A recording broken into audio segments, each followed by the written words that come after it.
אז אחרי שהכנו את הרתמה, אני אדגים ויראה איך אנחנו עכשיו נחבר אותה לדג. קודם כל מחזיקים את הרתמה, מרימים טיפה את החלק הזה כדי שהדג ייכנס לנו. פה למעשה בחלק הזה הוא ייכנס לפה של הדג, האף ייכנס פה ככה, אז גם את זה טיפה נרים. וזה ינהל, השיניים האלה ייכנסו מתחת לדג, ואחרי זה נמשיך עם המשולשות. נפתח לדג את הפה.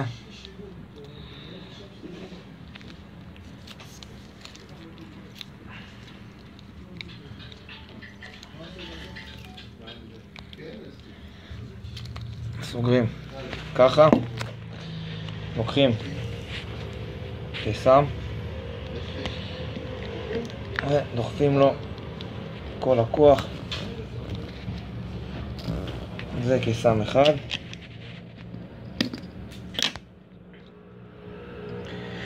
כאן מקום לעוד קיסם.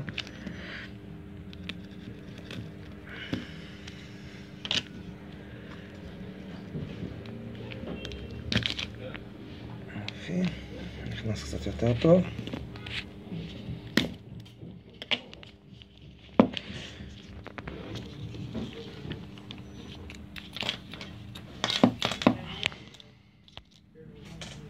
לוקחים את האזיקון ומכניסים מתחת לעין של הדג, נזהרים לא לפגוע בעין, ומוציאים לו מלמטה.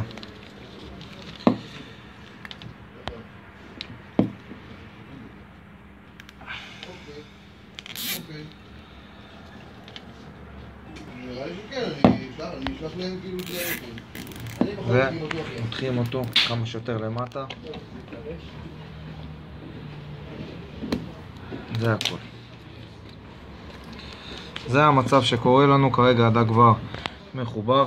משולשת ראשונה אני אשים לכיוון הזה. יש אפשרות גם שהדגים, זה נכון בטרולינג לשים את המשולשות ככה, אבל מקדימה יכול להיות שהדג שטורף יבוא גם מקדימה או מהצד. אני מעדיף לשים את המשולשת במצב הזה כדי שהוא יתפס, שהוא ימשוך אותו אחורה.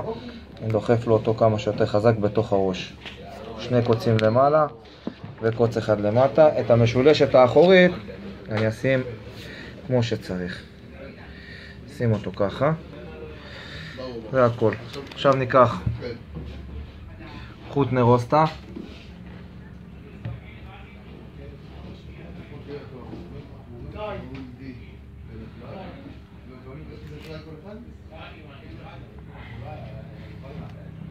כדי להבטח את המשולשות שלא יעופו לנו במהלך הגרירה.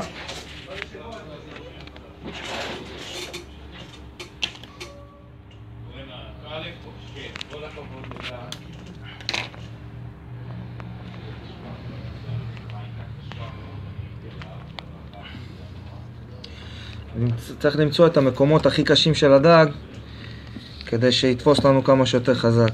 עכשיו, אם תעבדו עם חוט ברזל יותר רבה, גם טוב, אפשר לעבוד עם חוטי חשמל למיניהם.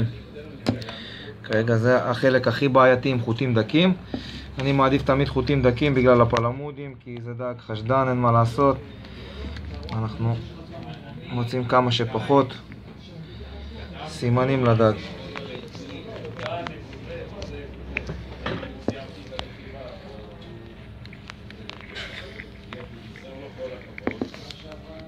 ניתן לו מפה, אפשר גם לתת ישר מלמעלה של המשולשת, זה לא קריטי.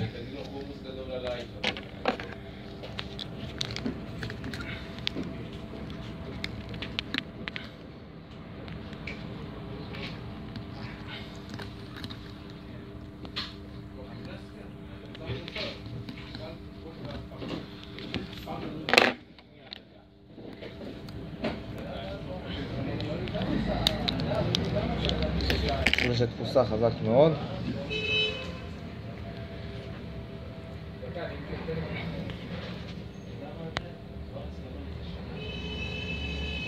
קח עוד חתיכה למשולשת השנייה. נדחוף את זה כמה שיותר למטה בשביל שיחזיק יותר חזק, שיהיה מתחת לעמוד השדרה שעובר פה. בטוניות הוא יחסית נמוך.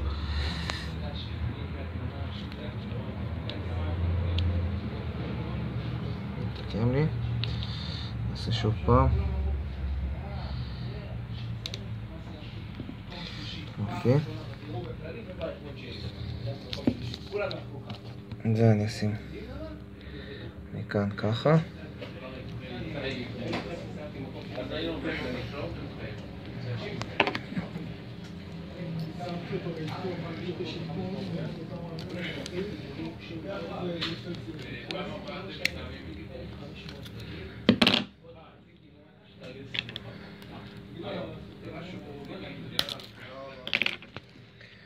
יש לנו פה דג מוכן לגרירה.